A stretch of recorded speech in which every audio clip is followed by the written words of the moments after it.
Bonjour et bienvenue dans un nouveau Ask Max. Je suis Max Piccinini, fondateur de Réussite Max, auteur best-seller du livre Réussite Maximum, un livre que je vous recommande fortement à vous procurer sur réussitemaximum.com. Tous les bénéfices du livre sont reversés à but caritatif et je vais répondre à vos questions. Si ce n'est pas encore le cas, vous pouvez vous abonner pour être certain de recevoir gratuitement des vidéos toutes les semaines. Et vous savez quoi? Je vais répondre à vos questions. Donc c'est Ask Max numéro 10 et je vais prendre 3 questions que la communauté nous a posées. Et ici, nous avons la première question de Sonia qui pose la question: Max, accepter ce qui est, parce que je parle souvent de accepter ce qui est, mais accepter ce qui est veut dire accepter ce qu'on ne peut pas influencer. Pas ce qu'on ne peut pas influencer, ce qu'on peut influencer, ce qu'on veut progresser, on veut améliorer. Donc accepter ce qui est. Ma séparation de couple me bloque à m'épanouir. Cette phrase, je vais vraiment la mettre attentivement. Ma séparation de couple me bloque à m'épanouir. Vraiment? Mais les autres domaines de ma vie vont bien, mais je vise l'excellence, alors que dois-je adopter comme attitude, s'il te plaît? Donc elle vise l'excellence. Sonia, est-ce que vous visez l'excellence? Voilà la grande clé ici. Jamais utiliser une excuse extérieure pour dire qu'on ne peut pas s'épanouir. C'est faux, parce qu'on ne peut pas dire « je ne suis pas en couple, j'ai divorcé, et donc c'est à cause de ça que je ne peux pas m'épanouir ». Ah bon? Moi je pense qu'on peut s'épanouir, on peut choisir de s'épanouir, on n'a pas besoin de quelqu'un pour s'épanouir. S'épanouir, c'est suivre son chemin, c'est se poser de meilleures questions, c'est aller faire son développement personnel, c'est aller soulever des challenges, c'est relever des challenges, c'est avancer, c'est progresser. Ça c'est s'épanouir, on n'a pas besoin de quelqu'un d'autre pour le faire. Mais non! J'aimerais dire qu'avec un couple épanoui, c'est encore mieux. Avec un couple, on s'épanouit encore plus vite, on partage notre bonheur. Mais on n'a pas besoin de l'autre pour s'épanouir. On ne va pas utiliser l'excuse des autres. Parce que qu'est-ce qu'on est bon à sortir des excuses, pas vrai? Pas vrai? On est très bon à sortir des excuses. Pas vrai? On dit oui, j'ai pas le temps, j'ai pas ceci, à cause de j'ai pas eu l'éducation, parce que j'ai pas eu les bons parents, parce que j'ai pas l'argent, parce que ceci, parce que j'ai pas les bons diplômes, parce que mon mari, on est divorcé, maintenant je peux pas m'épanouir. Arrêtons et cessons d'utiliser les autres comme des excuses, les éléments extérieurs comme des excuses pour ne pas s'épanouir. Nous avons tous le pouvoir de s'épanouir. Donc ça commence pas juste casser ce schéma de dire « tu sais quoi, je n'ai pas utilisé l'excuse du fait d'être pas être en couple pour pas m'épanouir ». Donc souvent les gens se disent « oui, il faut que j'ai un couple pour m'épanouir ». Mais c'est bizarrement en s'épanouissant qu'on souvent en attire l'homme ou la femme de ses rêves. Donc j'espère que ça aide pour cette première question. Deuxième question, c'est parti, de la part de Saïd. Merci, tu m'as aidé à faire beaucoup de choses dans ma vie. Ça, c'est top. Je suis très heureux de l'entendre. Après, c'est intéressant ce qu'il dit. J'ai une question qui me bloque. J'ai 32 ans et j'ai rien fait de ma vie. Donc, c'est intéressant ce qu'il me dit. Tu m'as aidé à faire beaucoup de choses dans ma vie. Et la phrase suivante, c'est j'ai 32 ans et j'ai rien fait de ma vie. On peut dans la même phrase, et j'ai eu des PDG que j'ai accompagnés, des célébrités qui peuvent se contredire dans la même phrase. On est très bizarre en tant qu'humain. C'est souvent parce qu'on a 2 cerveaux, voire 3 cerveaux qui fonctionnent l'un contre l'autre au lieu de les aligner. C'est une des grandes clés de l'épanouissement. Et donc, j'ai 32 ans et j'ai rien fait, ou plutôt, je dirais, j'ai l'impression d'avoir rien fait et j'ai des idées négatives du fait d'avoir l'impression d'avoir rien fait dans ma vie. Okay. Il n'y a pas vraiment de question, mais je vais quand même le prendre. Donc, une petite astuce ici. Parfois, est-ce que ça vous arrive de vous sentir pas assez intelligent, pas assez beau ou belle, pas assez d'argent, pas assez ceci, pas assez ça? Et ça, c'est notre conditionnement. C'est pas vraiment notre faute. C'est que depuis l'enfance, on a souligné en rouge tout ce qui était faux. On n'a pas souligné en vert tout ce qui était juste. Donc, on a appris très rapidement à dire, c'est quoi, je ne suis pas assez. 14 peut mieux faire. Hein? C'est jamais assez ceci, jamais cela. Et donc, souvent, les gens développent une estime personnelle horrible. Et donc là, dans ce cas, pour Saïd, c'est souvent l'impression de dire, j'ai rien fait.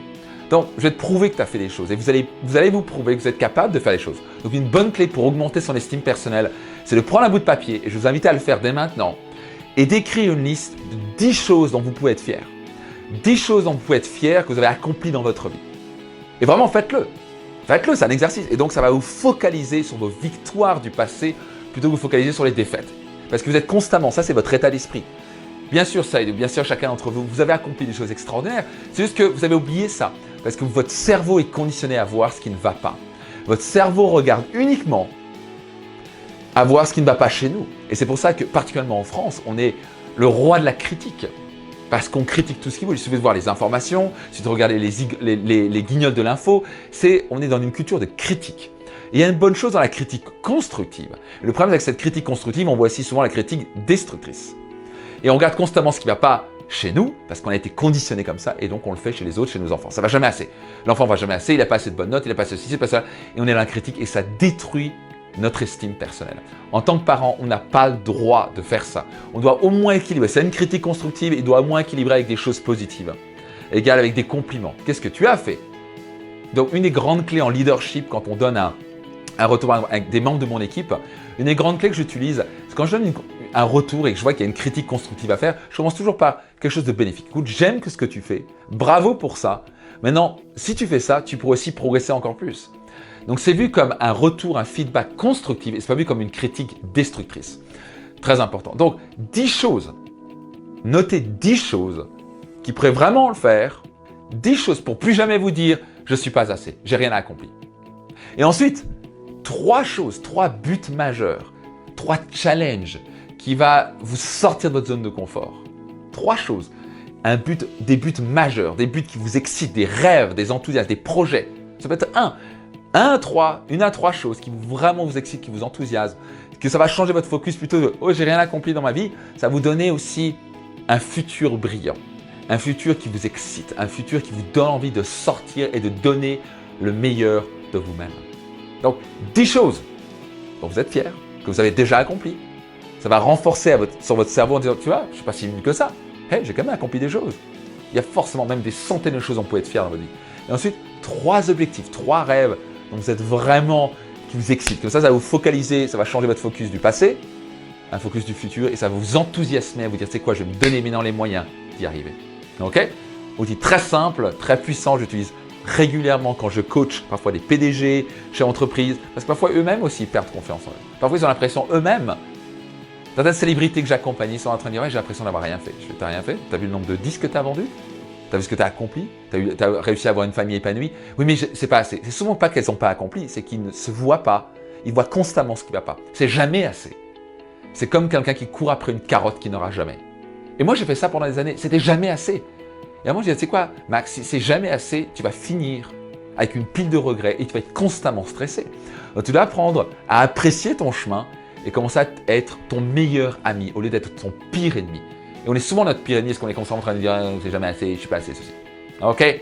Donc 10 choses dont vous êtes fiers, 3 objectifs majeurs et passez à l'action. Donc, c'est parti pour la 3e question qui vient de la part de Nathalie. Je ne suis pas encore certaine de mes choix professionnels. Les diplômes sont-ils vraiment importants? Que me conseillez-vous? Merci. Ok, donc, parce que j'ai lu, enfin là j'ai fait la version courte de Nathalie, c'est un petit peu qu'est-ce que je dois faire, qu'est-ce que je vais faire quoi, etc. Et donc ça c'est souvent trop de questions à se poser. Donc la grande clé c'est souvent, au lieu de regarder ce qu'il y a déjà, c'est de créer ce qu'on veut. Donc par exemple il y a beaucoup de gens qui disent, ok, qu'est-ce qu'il y a comme travail? Et ils attendent que le monde extérieur détermine leur monde intérieur. Donc il y a ça comme métier, je vais déposer mon... Et donc ils sont souvent en mode, on va dire, réactif. Ils attendent que le monde extérieur construise leur monde. Moi, je ne vais pas déterminer les autres, déterminer ma vie. Qui est en contrôle de sa vie? Je ne vais pas laisser les autres déterminer quel genre de travail. Donc, s'il n'y a que ça, mais je suis obligé de faire une sorte de dilemme en disant ça me plaît, mais ça ne me plaît pas dans le travail, alors je ne fais pas. La grande clé, c'est se recentrer. D'où l'importance de faire du développement personnel, d'appuyer sur le bouton pause, de prendre un rendez-vous avec soi-même. Je recommande souvent dans mes programmes et séminaires. Offrez-vous ce rendez-vous avec vous-même.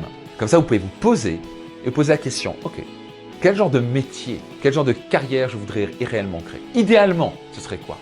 Et donc, moi, j'avais réussi dans la vente directe. J'avais développé un chiffre d'affaires de plus de 10 millions d'euros de chiffre d'affaires. Et à la base, j'étais attiré par la vente directe quand j'avais 21 ans parce que j'avais fait aussi ce travail personnel. Je me suis dit, qu'est-ce que je voudrais réellement? Est-ce que je me vois travailler dans une boîte? Il y a des gens qui aiment ça, donc top. Il y a des gens qui adorent travailler dans une boîte, être entouré tous les jours, aller au bureau de 8h à 18h. C'est ok, top. Moi, je suis plus un entrepreneur dans l'âme. Moi, j'ai tenu 1 mois à la Société Générale dans un job d'été, dans les bureaux. J'ai failli partir au bout du 23e jour. Donc, déjà accepter quel type de personne je suis. Est-ce que j'ai besoin de beaucoup de liberté? Est-ce que vous aimez être entouré? Est-ce que vous aimez les trucs carrés? Vous préférez démarrer à 8h, finir à 18h? C'est totalement ok. Il n'y a pas un job qui est mieux que l'autre. Chaque job, chaque métier, chaque carrière peut être adapté à vous. Et surtout, vous pouvez créer votre propre métier. Et donc pour moi, c'était waouh. Je suis payé à la hauteur de ce que je veux. Donc par exemple, pour moi en tant que salarié, je me disais, mais si je travaille beaucoup, je ne pourrais pas augmenter plus. Donc là, je me dis, je suis prêt à travailler fort et je suis payé à la hauteur de ce que je vais mériter et ce que je vais travailler. Donc ça me plaisait. Ça me plaisait le fait que j'avais pas de patron. Ça me plaisait le fait que je je pouvais avoir beaucoup de liberté, j'avais pas de salariés, pas de stock, pas de ceci. Donc la vente directe, c'était quelque chose pour moi qui m'a plu. Je me dis, mais que ça me plaît. Et donc, ça n'a pas été facile. 2 ans et demi, j'ai ramé. C'est pas fait pour tout le monde, la vente directe. Et bon, au bout de 5 ans, j'avais dépassé les 10 000 € par mois. Et avant l'âge de 30 ans, j'étais millionnaire. Et j'étais un des succès dans l'entreprise. On avait amené le marché français numéro 1 européen. Et ça a eu un succès fou. On est numéro 1 européen. Et on me demandait constamment de parler devant parfois des salles de 5000 personnes, que ce soit aux États-Unis, en Nouvelle-Zélande, en Australie, pour parler un peu de qu'est-ce qui m'a amené ça. Et le succès, ça a été clairement mon travail personnel. Ça a été les clés, les principes maintenant que je transmets dans mes séminaires. Ces principes que j'ai accumulés, que j'ai implémentés, ces petits déclics qui font toute la différence dans la vie. Et donc à la fin, c'était bien. Et à un moment, je suis arrivé à un point où je me dis, ok, c'est bien tout ça, mais je sentais que je m'épanouissais plus comme avant. Je gagnais bien ma vie, je voyageais 4 mois par an. Donc je sais pour beaucoup, non mais sans déconner, vraiment, oui c'est vrai, c'est absolument ça, parce que j'avais construit un business de 10 millions de chiffre d'affaires, une force de vente de 6000 personnes. Donc ça avait fonctionné très fort. J'avais atteint tous mes objectifs. Mais à un moment, la vie évolue, on change. Et à un moment, je me suis dit, tu sais quoi, il y avait quelque chose qui m'appelait, c'était le coaching, de pouvoir retransmettre ces clés. Parce que j'avais constamment des gens qui venaient à moi me dire, Max, mais comment t'as fait pour partir de zéro, qui manquait de confiance en toi, je t'ai vu démarrer. Et maintenant, tu es là, tu es une success stories incroyable, j'ai 1/10 de ton succès, comment t'as fait, je voudrais apprendre. Et donc, je me suis dit, c'est quoi, déjà, j'ai pas plus de succès que toi, j'ai peut-être plus d'argent que toi, mais j'ai commencé à comprendre que les gens cherchaient vraiment ces clés de transformation. Et donc, tout doucement, c'était comme un appel du cœur de vouloir devenir coach. Et je me dis, ok, je voudrais devenir coach, mais comment ça marche? Et donc, je commençais à me poser en disant, comment je voudrais, moi, travailler? Donc, au lieu d'attendre de dire, qu'est-ce qui existe, qu'est-ce que je peux faire, j'ai commencé à me dire, moi, comment je conçois mon nouveau métier. Et donc, j'avais toujours besoin d'autant de liberté, ce qui me permet de travailler à la maison. Donc, moi, je voyage beaucoup encore, mais je peux te délivrer des séminaires parce que j'adore l'interaction avec les gens, j'adore les séminaires.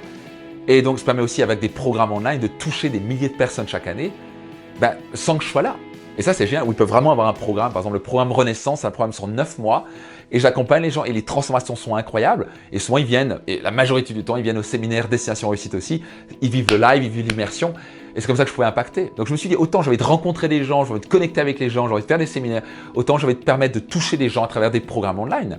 Et autant à travers Internet, comme on se parle maintenant, je peux vous transmettre, je peux vous donner des clés, je peux vous permettre de faire un pas en plus, d'avoir un déclic ou avoir une clé en plus qui vous permettront d'avancer, de réussir plus dans votre vie personnelle ou professionnelle. Et donc j'avais besoin de cette liberté-là. Et donc pourquoi je vous raconte ça? C'est qu'on peut créer le métier de ses rêves. Vous n'êtes pas obligé de faire comme les autres. Et souvent les autres, on fait comme les autres, donc qu'est-ce que je fais? Qu'est-ce que vous, ça vous plaît? Quel est le métier de votre rêve? Qu'est-ce que vous pourriez créer? Vous pouvez même créer votre métier. Moi, j'ai créé mon propre métier. Je n'allais pas laisser les autres ou les structures actuelles dicter ma vie. J'ai créé le métier basé sur mes objectifs, mes passions, ma personnalité. Et donc à la fin, ça fonctionne super. Les gens disent, mais comment tu fais pour travailler comme ça? Les gens me posent toujours la question, mais je ne comprends pas, tu travailles d'où? Non, on n'a pas de bureau. Mais vous êtes combien de collaborateurs? On a 35 collaborateurs. Ah oui, on a 35 collaborateurs. Mais ils travaillent tous de chez eux? Oui, oui. Mais ça marche bien? Ça marche des tonnerres? Et donc tu travailles de chez toi? Oui, enfin je voyage souvent, donc je suis entre la Suisse et le Portugal. Ah ouais, ouais. Et donc tu donnes des séminaires, mais c'est tout nouveau parce qu'ils ont l'habitude d'aller au bureau. Et j'ai rien de mal à ça. Parce qu'ils ont conditionné à faire ça. Tout le monde le fait, donc je le fais. Vous pouvez le faire si c'est ce que vous choisissez. Mais vous n'êtes pas obligé de le faire parce que tout le monde le fait. Et c'est ça la beauté dans la vie. Vous pouvez créer tout ce que vous voulez. Vous pouvez créer la vie que vous désirez. Et vous pouvez la créer exactement comment vous le voulez. Il n'y a pas de règles. Il n'y a pas de « ça doit être comme ça ». Ça commence de l'intérieur. Qu'est-ce que moi je veux? Comment je vois ma vie? Quel est mon métier de mes rêves? Qu'est-ce que je veux réellement réaliser dans ma vie? Quelle est ma situation idéale? Est-ce que c'est travailler à temps partiel et avoir du temps avec ma famille? Est-ce que c'est avoir du temps pour faire du sport? Pour moi, c'est très important d'avoir cette liberté pour faire mon sport le matin. Je ne veux pas arriver à courir après au bureau avec une sacoche et arriver dans un bureau toute la journée. Ce n'est pas ma définition, mais il y a des gens qui aiment ça et c'est top. Il y a des gens qui adorent cette interaction, qui aiment cette structure, qui aiment cette régularité. Moi, j'aime pas la régularité. J'ai besoin de beaucoup de diversité. J'aime la côté de pouvoir dire, tiens, je peux faire une marche maintenant, je peux prendre un vol dès maintenant et prendre 2 jours off, déplacer mes rendez-vous. Ça, c'est ma définition de mon métier des rêves. Quelle est votre définition de votre métier de votre rêve? Vous n'êtes pas obligé de vous baser sur ce qui existe maintenant. Le monde évolue constamment. Ce n'est pas une photo qui ne bouge pas, c'est un film qui bouge constamment. Vous pouvez créer la vie de vos rêves, vous pouvez créer le métier exactement comme vous le voulez, vous en êtes capable. Donc, au lieu de vous baser sur ce qui existe déjà, pourquoi ne pas créer quelque chose qui n'existe pas encore? Ou vous inspirer de quelqu'un ou quelque chose qui existe peut-être et le faire et le transformer à votre manière. Il n'y a pas de règles. Personne n'a le droit de vous dire comment vivre votre vie. Vous êtes en contrôle de votre vie. Vous êtes vraiment maître de votre vie. Vous pouvez créer exactement la vie que vous désirez.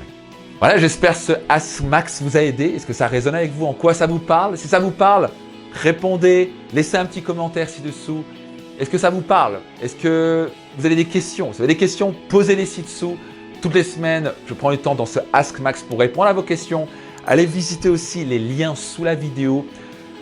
Et si vous n'êtes jamais venu à mon séminaire Destination Réussite, je vais vous inviter fortement à plus que le considérer et à faire ce qu'il faut pour venir. C'est le point de départ. Tous nos clients qui viennent à nous, on leur dit point de départ, Destination Réussite. Vous devez le faire. C'est le point de départ de votre réussite. On va aller en profondeur à travers le processus It's My Tree. Offrez-vous ce cadeau, offrez-vous ce rendez-vous avec vous-même.